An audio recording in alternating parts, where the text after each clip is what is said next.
The crushing weight of public humiliation should have broken me that night as the champagne dripped from my expensive suit onto the marble floor of the Waldorf Astoria. But instead, with each mocking laugh that echoed through the grand ballroom, I felt the last threads of my marriage dissolving into cold, calculated resolve that would soon transform everything. "Ethan, why are you even here?" Victoria's voice cut through the ambient chatter of the gala, her crimson lips barely moving as she smiled for the cameras. My wife of 7 years, resplendent in her designer gown that cost more than what most people earned in a month, stood beside me like a stranger, her body language clearly communicating her discomfort at my presence. The air between us crackled with tension only we could feel, though several nearby guests had already noticed her dismissive glances in my direction. "I wanted to support you on your big night," I replied quietly, adjusting my tie.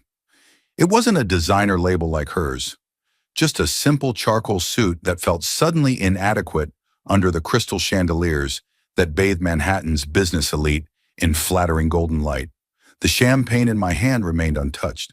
I needed my wits about me tonight. Victoria's eyes narrowed slightly, her perfect smile never faltering for the benefit of potential investors hovering nearby. "Support? That's rich coming from you. Just try not to embarrass me tonight. This deal means everything. The culmination of years of sacrifice and strategic planning that you've never understood or appreciated." I nodded, swallowing the familiar bitter pill of her disdain, the taste of it acrid and stale after years of similar comments. Victoria Hale, celebrated CEO of Hale & Co., one of New York's fastest-growing design corporations, had always seen me as her greatest liability, just an engineer who lacked vision, ambition, the killer instinct she so prized in her cutthroat world of corporate design and architecture.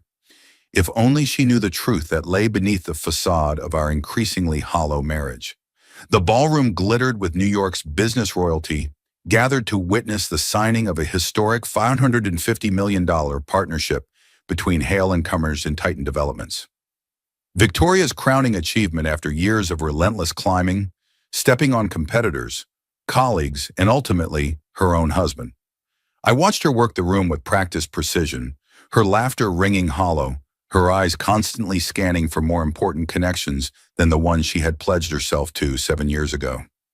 "Ladies and gentlemen," the MC announced through the sophisticated sound system, his voice reverberating against the ornate ceiling, "please welcome to the stage the visionary behind tonight's historic partnership, Victoria Hale." Applause erupted as Victoria ascended the steps, her midnight blue gown shimmering under the spotlights like a constellation pulled down from the night sky. I clapped along with everyone else, positioning myself near the edge of the crowd, observing the performance I had seen countless times before. The humble beginnings narrative she had crafted so carefully, omitting the considerable financial support and connections I had provided through channels she never bothered to investigate. "Thank you all for being here tonight," Victoria began, her voice smooth as polished marble. "This partnership represents not just a business transaction, but a vision for the future of design in America, a revolution in how we conceptualize urban spaces and the human experience within them."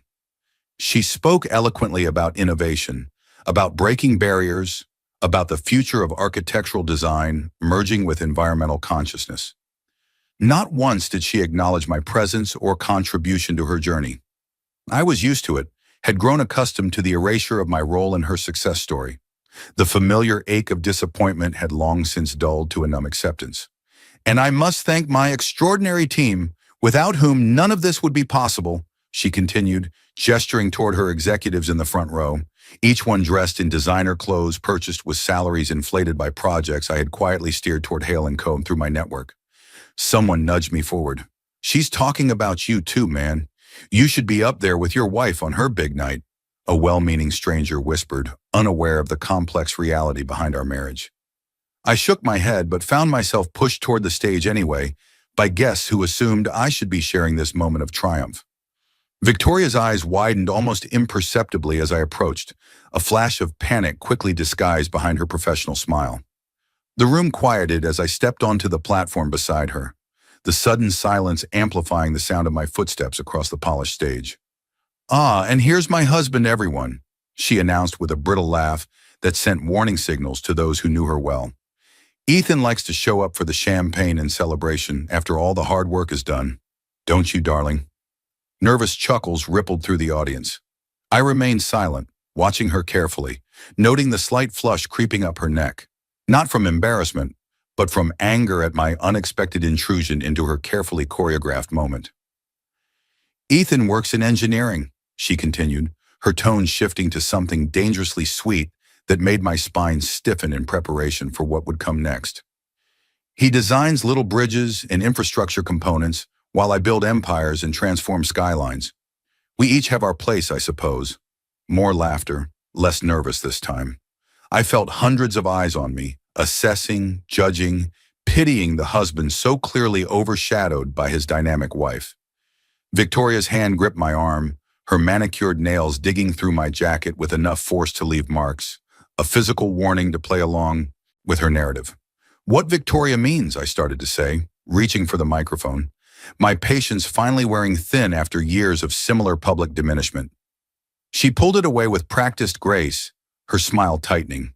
What I mean is that some of us are born to lead, to transform industries, to shape the future with bold vision and decisive action, and some, her gaze swept over me dismissively, making a spectacle of my supposed inadequacy, are content to follow, to exist in the shadows of greatness without ever reaching for it themselves. Isn't that right, darling?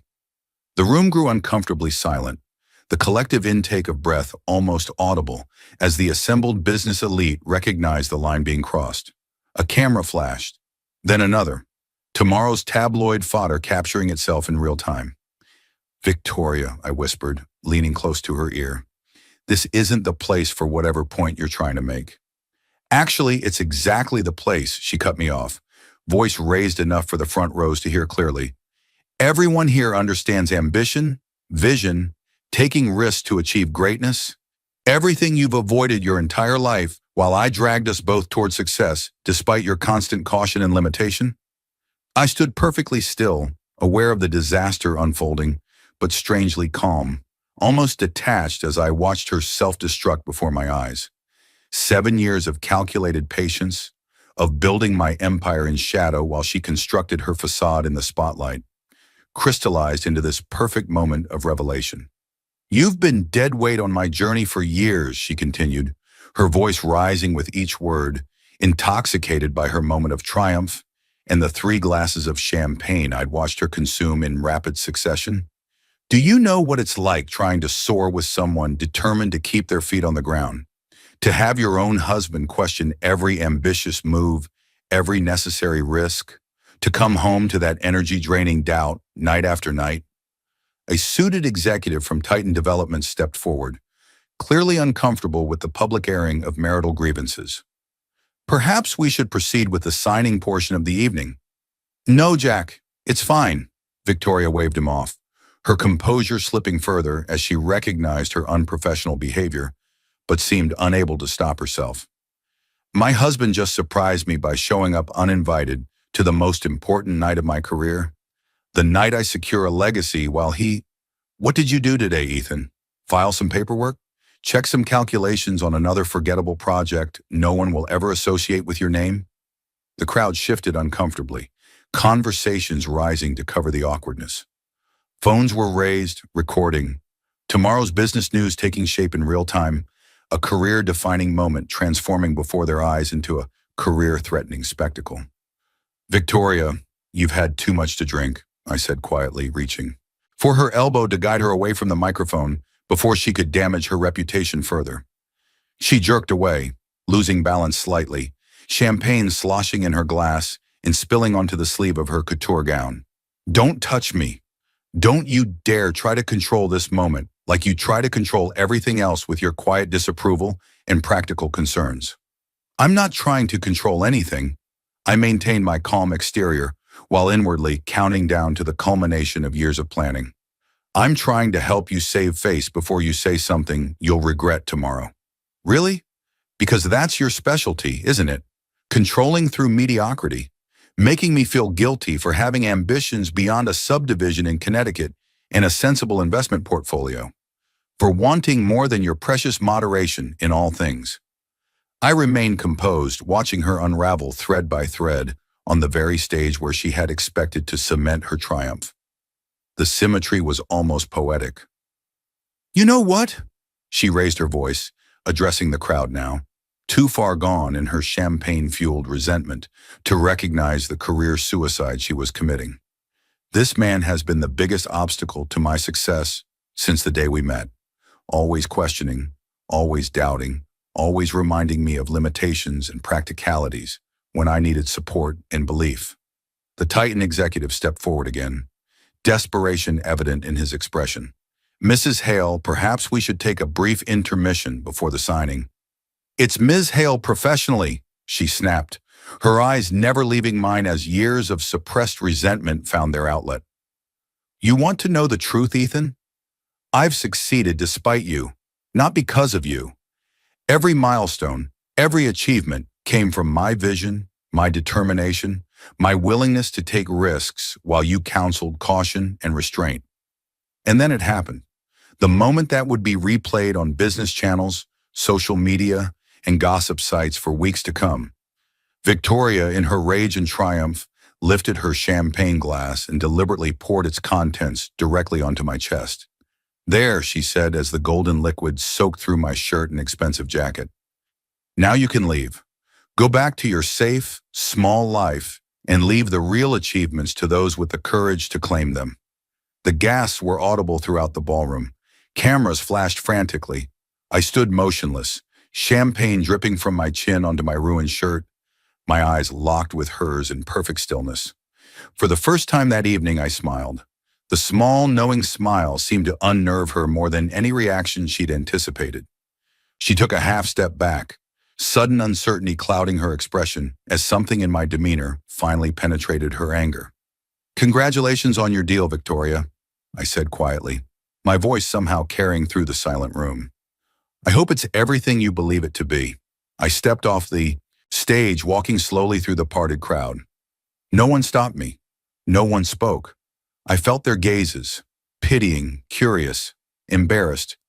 But I walked with my shoulders straight, my pace unhurried, leaving a trail of champagne droplets across the imported marble floor.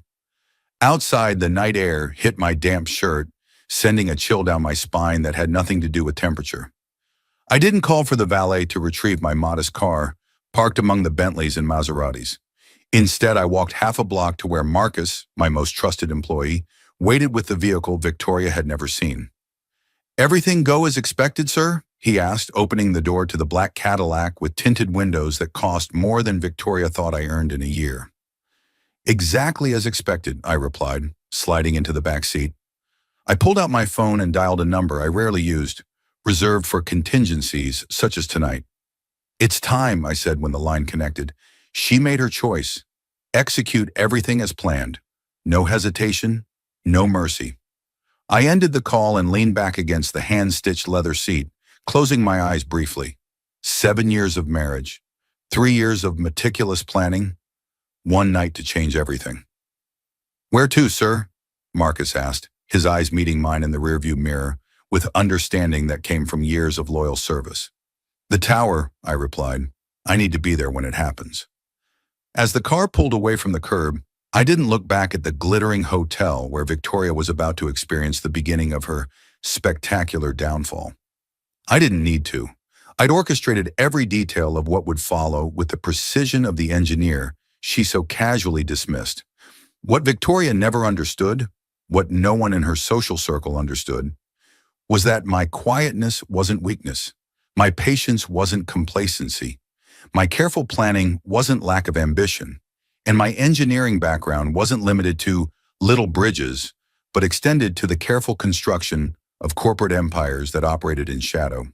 The Grayson Holdings building stood dark against the night sky, its upper floors invisible in the low clouds that shrouded Manhattan. Marcus pulled into the private underground garage, and I took the express elevator to the 87th floor, a penthouse office that occupied the entire level, though I rarely used it, preferring to work from my more modest satellite offices where I could maintain the facade Victoria had never bothered to question. "Mr. Grayson," My assistant Rebecca greeted me as I stepped off the elevator, her efficiency a stark contrast to Victoria's team of fashionable but often incompetent staff. Everything is prepared as you requested. The team is standing by.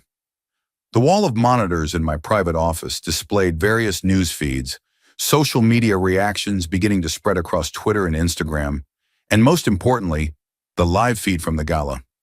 Victoria stood on the stage beside the Titan Developments team, pen poised above contract papers, her smile radiant despite the earlier scene. She believed she'd weathered the storm of her outburst, that tomorrow's headlines about her treatment of her husband would be overshadowed by the magnitude of her deal. She was catastrophically wrong.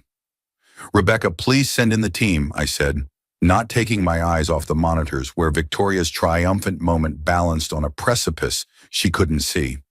Within minutes, my inner circle had assembled. Jameson, my chief legal counsel, who had structured the complex ownership arrangements that kept my name off public records. Diane, head of acquisitions, who had helped build my corporate network through shell companies and private equity vehicles. Michael, financial strategist whose brilliance had multiplied my inheritance tenfold. And Samuel, my oldest friend from college and the public face of Titan Developments. "Is the champagne still drying on your shirt, or should I have something sent up?" Samuel asked with a smirk, his irreverence a welcome change from the tense atmosphere of the gala. "I've changed," I replied simply, gesturing to the fresh shirt hanging in my private bathroom. "And I believe it's time for Victoria to experience some changes as well." Jameson cleared his throat, straightening his impeccable tie. "All documentation is prepared, sir. The moment you give the word, Titan withdraws from the deal citing irreconcilable differences in corporate culture and leadership values. The language is carefully crafted to reference tonight's incident without explicit mention. The press release emphasizes Titan's commitment to respectful business environments and ethical leadership," Diana added, her tablet displaying the statement already formatted for immediate release, without explicitly mentioning tonight's incident, though the implication will be unmistakable. "And financial implications?" I asked, turning to Michael, whose analytical mind had mapped out every potential consequence with algorithmic precision. "Devastating," he answered without emotion. "We've already alerted certain key investors about potential leadership concerns at Hale & Co. The moment the deal collapses, we expect their stock to drop at least 30% by opening bell. The credit extension they secured based on this partnership will be revoked by mid-morning, creating an immediate cash flow crisis." I nodded, watching Victoria smile and pose for photos on the monitor, her posture radiating confidence, her expression triumphant as she prepared to sign the documents that would, she believed, cement her legacy.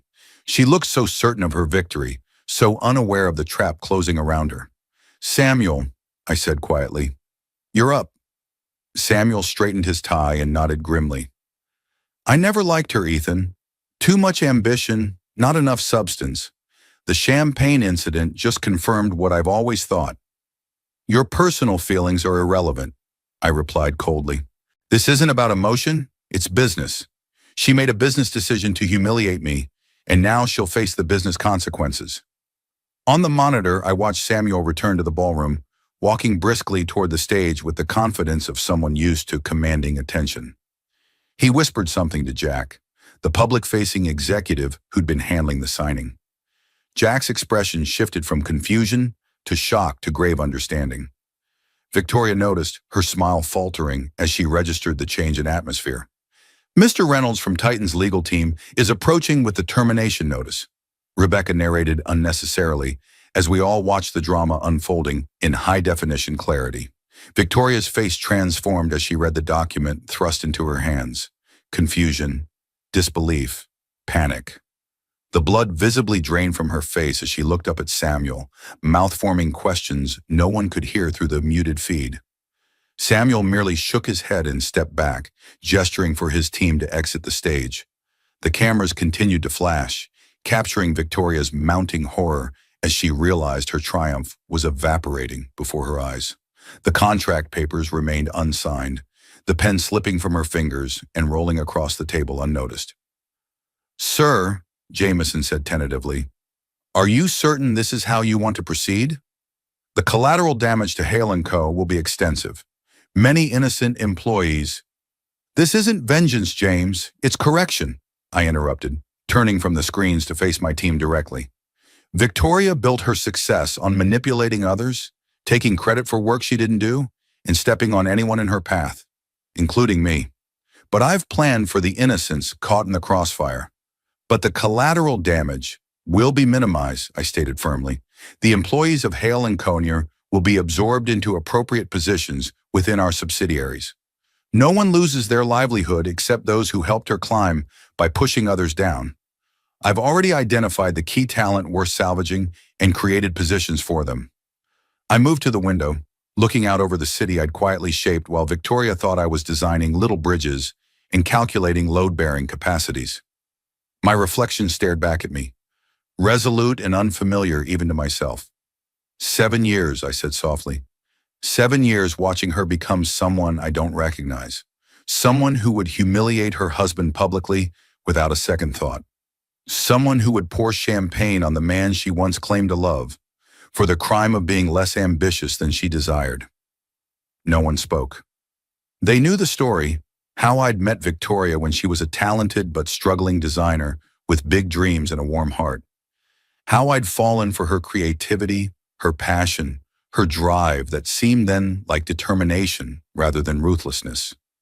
How I'd supported her rise, opened doors through connections I'd never mentioned, invested in her company through channels she never traced back to me, and how I'd watched her change as success came, her warmth calcifying into ambition, her passion hardening into ruthlessness, her appreciation transforming into entitlement, until the woman I married existed only in memory.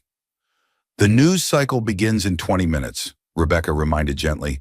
The major business channels are already running teasers about dramatic developments at tonight's signing. I nodded, the decision already made long before tonight's public confirmation of what our marriage had become. Release everything as planned, and make sure the profile pieces on me remain embargoed until tomorrow afternoon. This isn't about my reveal. It's about her choices and their consequences. Diana's phone buzzed. She glanced at it and looked up grimly. Victoria's trying to reach Samuel. She's threatening legal action, claiming breach of contract and intentional interference with business relationships. I almost smiled at the predictability of her response. She hasn't realized yet that no contract was ever finalized. The papers she was about to sign had been subtly altered this morning. If she'd bothered to have her counsel review them one last time, she might have noticed the poison pill clauses that would have given us controlling interest in her company, regardless of outcome. She's calling her board members, Michael reported, monitoring another feed on his tablet. They're not answering? Not a single one has picked up after multiple attempts. Of course not, I replied. They're all receiving detailed reports of financial irregularities in her expense accounts right about now. Nothing criminal, Victoria's too careful for that, but certainly questionable enough to warrant distancing themselves from her leadership during an investigation. I watched the monitors as Victoria was escorted from the stage, her face a mask of barely controlled panic, her carefully applied makeup now smudged from repeated touches to her face. The crowd that had been adoring her minutes ago now parted, avoiding eye contact, already sensing the shift in power dynamics that happens instantly in New York business circles when someone falls from grace. Sir, Rebecca said quietly, your car is ready whenever you wish to leave. The penthouse has been prepared if you'd prefer not to return to the Manhattan apartment tonight. I nodded, but made no move to go. I'll stay. I want to monitor the situation through the night. We've planned this for too long to miss any critical developments. One by one, my team departed, each with clear assignments for managing the fallout from Victoria's spectacular fall from grace. Only Samuel remained, pouring himself a generous scotch from my private bar after returning from his mission at the gala. That woman really believed she was untouchable, he remarked, sinking into a leather chair across from my desk. The look on her face when I told her the deal was dead, priceless, worth every minute of having to play subordinate to her these past months. This gives me no pleasure, Sam, I said quietly, though the statement wasn't entirely true. Some primal part of me had indeed found satisfaction in the symmetry of her public downfall matching her public disrespect. He studied me over his glass. No, not even a little? After the way she spoke to you? The way she's treated you for years? The affairs she thought you didn't know about? I turned back to the window, avoiding his perceptive gaze. I loved her once. And now? The question hung in the air between us. On the monitors behind me, Victoria was shown leaving the hotel, reporters swarming around her, camera lights illuminating her shocked expression as she held up a hand to shield herself from their intrusive lenses. Now I'm just doing what needs to be done, I answered finally, what she forced me to do through her own actions. The night stretched long as we monitored the unfolding crisis. Victoria made 17 calls to my phone, all unanswered. She left messages that evolved from angry demands to confused questions to finally tearful pleas. I listened to each one, my resolve unchanged despite the tremor in her voice as reality crashed down around her. By dawn, the business world was ablaze with the story. Every major outlet ran some variation of the same headline. Hale & Co. deal collapses after CEO's public meltdown. The video of Victoria pouring champagne on me had gone viral, cut and edited to maximize drama, playing on financial news channels on constant repeat. Statements from anonymous sources within Titan cited concerns about Victoria's leadership style and emotional stability. "Your wife is finished in this town," Samuel said bluntly, as we watched the morning shows dissect every moment of her downfall with the ruthless precision New York reserves for the formerly successful. "No one will touch her after this. Not as a CEO, not as a designer, not even as a consultant." "She's resourceful," I replied, though I knew better. The machinery I'd set in motion was too powerful, too thorough. Victoria had always succeeded because invisible hands, my hands, had cleared obstacles from her path. Now those same hands were creating roadblocks she could never overcome. "What's your next move?" Mr. Samuel asked, stretching his tired limbs after our all-night vigil. "I'm going home," I said simply. He looked surprised. "To the penthouse? Where she is?" "No," I corrected him. "To my home, in Greenwich." The house in Greenwich, Connecticut was my sanctuary, a colonial mansion on 5 manicured acres that Victoria rarely visited, claiming it was too far from the action and deadly boring. She preferred our Manhattan penthouse, closer to the social world she craved and the business contacts she cultivated. What she never knew was that the Greenwich property housed my actual operational base, the nerve center of Grayson Holdings and its dozen subsidiary companies, including Titan Developments. As Marcus drove me through the morning traffic, I finally listened to Victoria's latest voicemail, her once confident voice now ragged with exhaustion and fear. "Ethan," her voice was raw, barely recognizable. "Please call me back. Something's happened with the deal. Everything's falling apart. I need you. I need your help." A pause, then softer. "I'm sorry about last night. I was stressed and drunk, and please just call me. I don't understand what's happening." Too little. Too late. The woman who'd poured champagne on me and called me an obstacle to her success now wanted my help navigating the crisis I had engineered with mathematical precision. The irony wasn't lost on me as I deleted the message and turned off my phone. The Greenwich house stood silent among ancient oak trees, its colonial architecture a stark contrast to the ultra-modern penthouse Victoria had insisted on buying at 3 times its actual value for the prestige of the address. I dismissed Marcus and walked the stone path to the front door alone, breathing in the cool morning air, scented with the roses my gardener maintained with obsessive care. Inside, everything was exactly as I'd left it weeks ago. Victoria hadn't been here since Christmas, and even then she'd spent most of the time on conference calls, counting the hours until we could return to the city where she felt alive and important. I went straight to my study and activated the security system that transformed the room. Bookshelves slid aside, revealing additional monitors and communication systems. The simple antique desk revolved, replacing itself with a larger workstation equipped with everything I needed to run my empire remotely.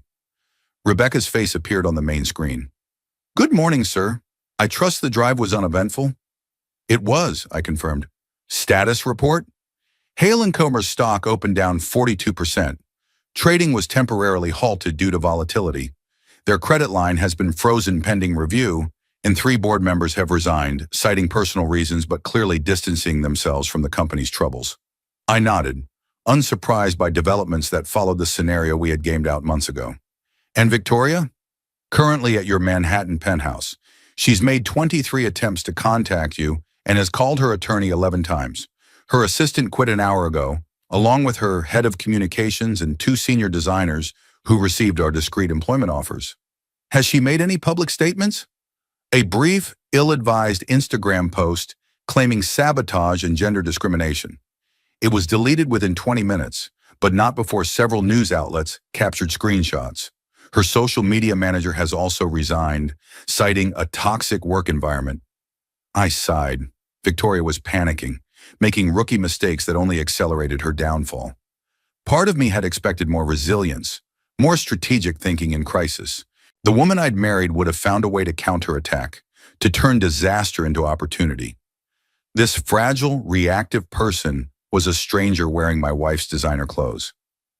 Sir, Rebecca hesitated, unusual for her typically direct communication style. There's something else you should know. The investigation into Hale & Co.'s finances has uncovered some irregularities we weren't aware of during preliminary due diligence. I straightened in my chair, attention sharpening. What kind of irregularities? It appears Mrs. Grayson has been systematically inflating the company's performance metrics for at least 2 years.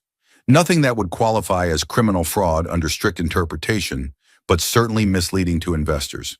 And there are significant personal expenses being channeled through corporate accounts. Designer clothes, jewelry, personal travel classified as business development. That explained a lot. Victoria's meteoric rise had seemed extraordinary even with my invisible support. Now I understood. She'd been cooking the books, presenting an illusion of success greater than reality, maintaining appearances at the expense of substance. Forward everything to Jameson's team, I instructed. No leaks to the press for now. This may be useful leverage, but I won't destroy her completely unless necessary. Rebecca nodded. There's one more thing, sir. We've been monitoring Mrs. Grayson's personal communications as requested. I raised an eyebrow. This was a line I'd been reluctant to cross, authorizing it only after Victoria's public display convinced me there might be more I didn't know about the woman I'd married. She's been in regular contact with Jonathan Mercer, Rebecca continued, unable to keep a note of distaste from her voice. The name hit me like a physical blow. Jonathan Mercer, my supposed friend, CEO of a competing development company, and a man who'd made no secret of his attraction to Victoria at social events, his eyes following her across rooms while he smiled and shook my hand. Define regular contact, I said, my voice steady despite the sudden cold feeling spreading through my chest. Phone calls, text messages, and hotel meetings, sir. Dating back approximately 8 months. The Drake Hotel, usually midweek afternoons. 8 months. While I was overseeing the Dubai project that kept me traveling for weeks at a time, while Victoria was telling me she was too busy for our planned anniversary trip to the Maldives, while she was apparently finding time for afternoon tryst with a man who called me friend to my face. The content of these communications strongly suggests an intimate relationship, Rebecca finished, clearly uncomfortable delivering this final betrayal. There are explicit photographs exchanged and detailed messages about their encounters. I see, I said after a long moment. Thank you, Rebecca. That will be all for now. The screen went dark, leaving me alone with this final betrayal. Oddly, I felt nothing at first. No anger, no hurt. Just a strange, detached sense of confirmation that the woman I'd married was truly gone, replaced by someone capable of betrayal on every level. Then slowly, a cold resolve crystallized within me. What had begun as a lesson, a harsh but ultimately corrective measure that might have left Victoria humbled but still standing, now needed to become something else entirely. I reached for my phone and called Jameson. Change of plans, I said when he answered.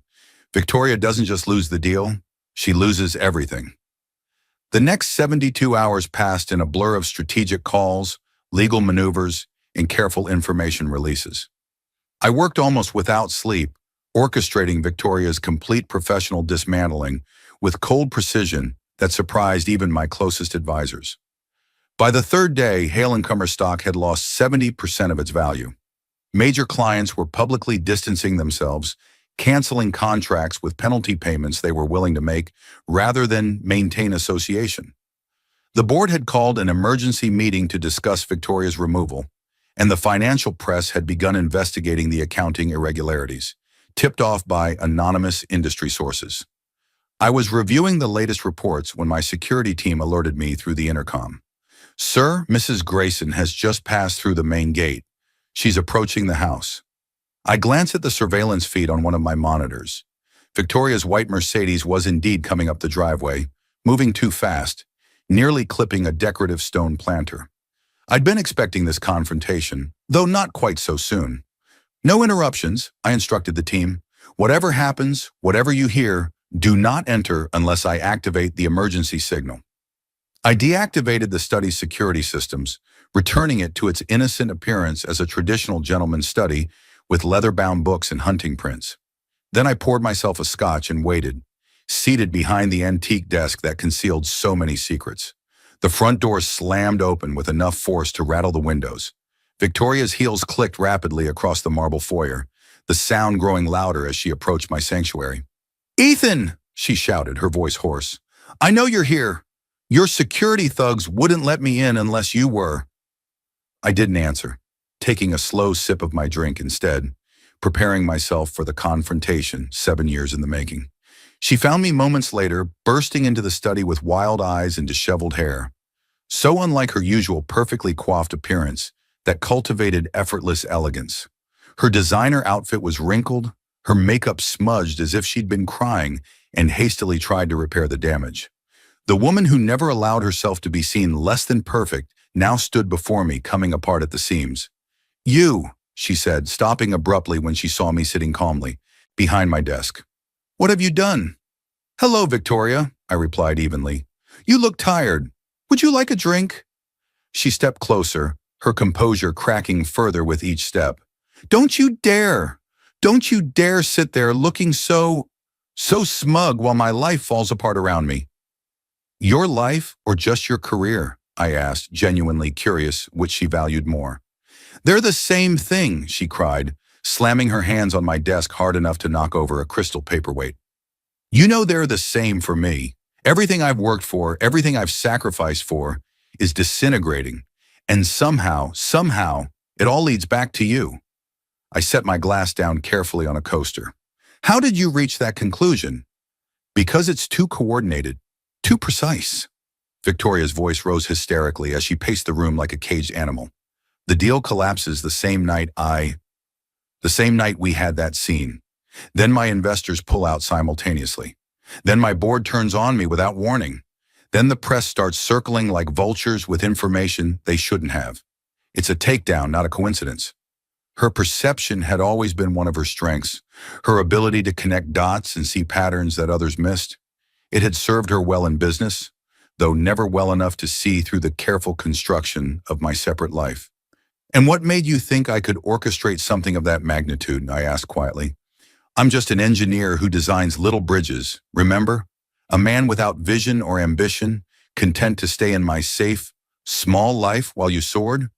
Victoria's expression faltered, uncertainty creeping in for the first time as she studied my face more carefully. I don't know, but you're the only one who had reason to want me to fail. The only one with motive after what happened at the gala." "That's not true," I replied, standing slowly to equalize our positions. "You've made plenty of enemies on your way up, Victoria.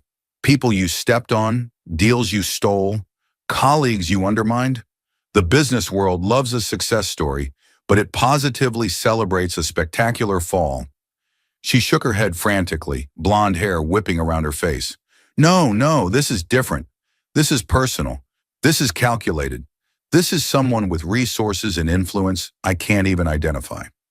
"Like pouring champagne on your husband in front of hundreds of witnesses?" I countered, my voice still calm despite the accusation. "Was that not personal? Not calculated to diminish me publicly?" She flinched as if I'd slapped her. "I apologize for that. I called you dozens of times." "After your deal collapsed," I noted. "Not before. Not in the moment you made the choice to humiliate me. Only when you needed something from me did apologies suddenly matter." Victoria ran her hands through her hair. further disheveling it. What do you want from me, Ethan? Do you want me to beg? Fine, I'm begging. Please, please, make this. Stop. Whatever you're doing, however you're doing it, just make it stop. I'll do anything. I studied her dispassionately. The woman before me bore little resemblance to the confident, ambitious designer I'd fallen in love with, or even the cold, status-obsessed executive she'd become. This was someone broken, desperate, unrecognizable. It's too late, Victoria. What do you mean, too late? It's never too late. Her voice rose again, desperation making her grab my arm with surprising strength.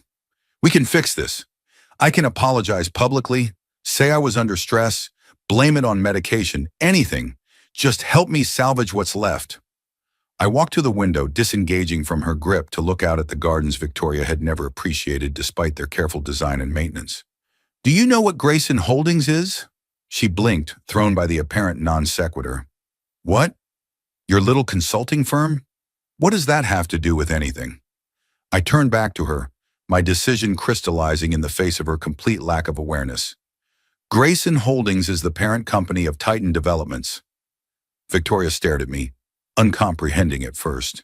Then slowly, horrifying understanding dawned across her face as connections she should have made years ago finally aligned in her mind.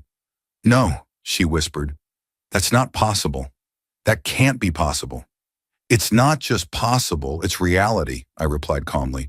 I own Titan through a series of shell corporations and investment vehicles specifically designed to keep my involvement private. I've owned it for 5 years. But that would mean... Her voice trailed off as the implications cascaded through her mind like falling dominoes. That would mean, I continued for her, that you were negotiating with my company for a partnership that I could approve or dissolve with a single word. That the deal you staked your reputation on was always in my control. That your greatest professional triumph was something I allowed you to pursue, knowing it could be taken away at any moment. Victoria sank into the nearest chair, her legs seemingly unable to support her any longer as the magnitude of her misunderstanding became clear. Why didn't you tell me? Why keep this secret for years? Would it have changed how you treated me? I asked simply. Would knowing my true financial position have made you respect me more? Or would you have just seen me as another asset to exploit? Another stepping stone on your path to whatever you imagine success to be? That's not fair, she protested weakly. I'm not that person. Aren't you? Tell me something, Victoria. How long have you been sleeping with Jonathan Mercer? Her head snapped up, eyes wide with shock that I possessed this most private betrayal. What? How did you? 8 months, I answered for her. While I was working in Dubai, flying back every other weekend to spend time with you. The same Jonathan who's been trying to undercut my projects for years, the same Jonathan who calls me friend while taking my wife to the Drake Hotel on Tuesday afternoons. Was he a good lover, Victoria? Or just a useful connection to another power player? It wasn't like that, she whispered, tears finally spilling down her cheeks and ruining what remained of her makeup. We were both lonely and you were always working, always distracted. I laughed humorlessly. Always working, yes I was. Building something substantial while you were building an illusion funded by creative accounting and my silent investment. Tell me, did Jonathan know he was sleeping with the wife of his biggest competitor? Or were you keeping my true position secret from him too? Victoria stared at me as if seeing me for the first time, the stranger revealed beneath the comfortable assumption of a simple engineer with limited ambitions. Who are you? I'm the man you married, I replied simply. The man you chose not to see because the reality didn't fit the narrative you preferred. I walked to my desk and removed a folder, sliding it across to her. Divorce papers. My attorneys have already highlighted where you need to sign. Everything is quite straightforward. She made no move to take them. Ethan, please, we can work through this. I made mistakes. Terrible mistakes. But 7 years of marriage has to be worth something. We can get counseling, start over somewhere new. It was worth everything to me, I said quietly, until it wasn't. Until I watched you become someone who would betray me professionally and personally without hesitation or remorse. Until champagne dripping down my shirt in front of New York's elite. Victoria looked down at her hands, tears dripping onto her expensive manicure. creating smudges of the polish she'd chosen to match her outfit for tonight's triumph that never materialized. What happens to me after I sign these? Professionally, Hale & Co. will file for bankruptcy protection by the end of the month. Your board will terminate you tomorrow regardless of what happens here. Your reputation in the industry is compromised, to put it mildly. And personally, financially? I hesitated, then decided on honesty. The prenuptial agreement stands. You'll retain the penthouse and a settlement sufficient to maintain your lifestyle for several years, provided you live modestly. Your accounts at the major design houses have been closed to prevent further charges to the corporate accounts. My clothing allowance, she asked, almost childlike in her shock at the smallest of her losses. My standing reservations at Laurent's? Terminated along with the platinum cards that were being paid by Hale & Co., rather than our personal accounts, as you arranged without my knowledge. She looked around the study that had never interested her before, seeing it with new eyes now that she understood what it represented. And us? Is there any chance for reconciliation? Any path back from this precipice? No, I said, firmly. That ended the moment you decided I was an obstacle rather than a partner. The moment you chose advancement over respect. The moment champagne soaked my shirt on stage. Victoria nodded slowly, reaching for the folder with trembling hands. You planned all this so meticulously. The deal, the takedown, even having these papers ready. How long have you been waiting to destroy me, Ethan?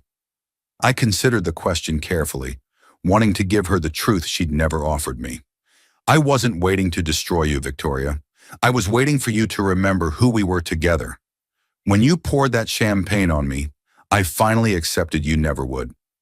She opened the folder, staring blankly at the legal language that would end our marriage and finalize her fall from grace. I did love you once, you know, before everything got so complicated, before success changed me in ways I didn't even recognize until this moment. I know, I said softly. I remember that woman. I wish she was still here. Victoria signed the documents without further argument, her signature as elegant as ever despite her shaking hand. When she finished, she closed the folder and pushed it back across the desk, a symbolic surrender of the life she'd built and lost. What happens now? She asked, sounding utterly lost, a woman without direction for perhaps the first time since I'd known her. Now you leave, I replied simply. My driver will take you back to the city. Take some time to decide what you want your next chapter to look like. You're still talented, still capable, just perhaps not as CEO material. She stood, smoothing her rumpled clothes in an automatic gesture of composure. Will I see you again? No. Victoria nodded as if this was exactly the answer she'd expected. She walked to the door, then paused, looking back at me one last time, memorizing the face of the man she'd underestimated so catastrophically. For what it's worth, I am sorry, Ethan. Not just for the champagne, for everything, for becoming someone neither of us recognizes, for forgetting what mattered while chasing what glittered. I didn't respond. Some apologies come too late to matter, some wounds cut too deep to heal with mere words. The damage had been done through repeated choices, not a single mistake. After she left, I poured another scotch and called Samuel. It's done, I told him. Have Jameson file the papers immediately. And Hale & Co.? He asked, his tone suggesting he expected scorched earth. I stared into my drink for a long moment, considering. Proceed as planned, complete dismantling, but ensure the employees land safely at other firms. This was Victoria's failure, not theirs. And Victoria herself? Do we continue with the planned revelations about her affair with Mercer? The accounting irregularities? We could bury her so deep professionally she'd never resurface. I considered the question. Despite everything, some small part of me still remembered the woman I'd fallen in love with, passionate, creative, alive with possibilities before ambition corrupted her core. Leave her alone, I decided finally. She's lost enough. Her company, her reputation, her marriage. Let her keep her dignity, at least what remains of it. You're a better man than I am, Samuel remarked. After what she did, both professionally and personally. This was never about revenge, I interrupted. It was about consequences, about correcting an imbalance. She's experienced those consequences now. There's no need to grind her into dust. After hanging up, I walked through the silent house to the back terrace overlooking the gardens. Victoria had always complained were too traditional, too understated for her taste. The sun was setting, painting the sky in shades of orange and purple that no designer could replicate, no matter their talent or resources. I thought about power, how Victoria had craved its appearance while I had quietly amassed its reality, how she had needed the world to see her success while I had been content to build mine in shadow, how her empire had been built on perception while mine rested on concrete foundations she'd never bothered to investigate. In the weeks that followed, I watched from a distance as Victoria attempted to rebuild some semblance of a life and career. Her efforts were predictably futile. Doors that once opened eagerly for her now remained firmly closed. The industry that had celebrated her now whispered about her fall. Former friends avoided her calls, afraid her misfortune might somehow be contagious in the superstitious world of New York business. Jonathan Mercer, unsurprisingly, denied their relationship when questioned by gossip columnists, claiming Victoria had misinterpreted their friendship and that he had always maintained appropriate professional boundaries with his friend's wife. When his own company mysteriously lost 3 major contracts the following month, he never connected it to his betrayal of a man he'd underestimated as severely as Victoria had. The penthouse sold quickly, Victoria unable to maintain the astronomical monthly fees without her income. She moved to a much smaller apartment in Brooklyn, occasionally appearing at industry events where she was politely but firmly relegated to the periphery. A living cautionary tale of how quickly fortunes could change. I considered reaching out once or twice, some residual sense of responsibility, or perhaps nostalgia nagging at me during quiet moments, but each time I remembered her words on that fateful night. "You've been dead weight on my journey for years. Let her journey continue without me, finding its own level without my interference, positive or negative." 6 months after our divorce, I finally allowed the profile piece that business journalists had been clamoring for since the night of Victoria's public implosion and the subsequent revelations about my true position.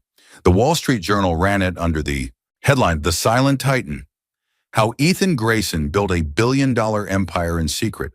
The article detailed my methodical acquisition of companies, my innovation in sustainable development practices, and my preference for working behind the scenes while others took public credit.